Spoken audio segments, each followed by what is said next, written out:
ಊಟದ ಬಳಿಕ ಮಾವಿನ ಹಣ್ಣು ಸೇವಿಸಿ ಆರೋಗ್ಯದಲ್ಲಿ ಏರುಪೇರಾಗಿ ಬಡ ಕುಟುಂಬದ ಇಬ್ಬರು ಸಹೋದರಿಯರು ಹೈದರಾಬಾದ್ನಲ್ಲಿ ಅನುಮಾನಾಸ್ಪದವಾಗಿ ಮೃತಪಟ್ಟಿರುವ ಘಟನೆ ನಡೆದಿದೆ.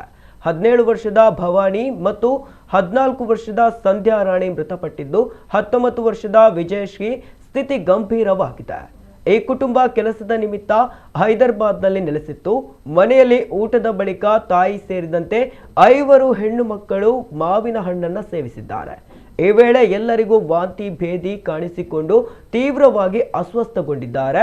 ಇವರನ್ನ ಆಸ್ಪತ್ರೆಗೆ ದಾಖಲಿಸಲಾಗಿದೆ. ಆದರೆ ಚಿಕಿತ್ಸೆ ಫಲಿಸದೆ ಇಬ್ಬರು ಕೊನೆಯುಸಿರೆಳೆದಿದ್ದು, ಒಬ್ಬರ ಸ್ಥಿತಿ ಗಂಭೀರವಾಗಿದೆ.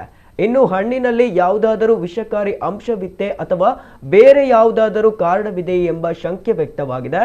ಇನ್ನು ಮರಣೋತ್ತರ ಪರೀಕ್ಷೆ ಬಳಿಕ ಸಾವಿಗೆ ನಿಖರ ಕಾರಣ ತಿಳಿಯಬೇಕಿದೆ.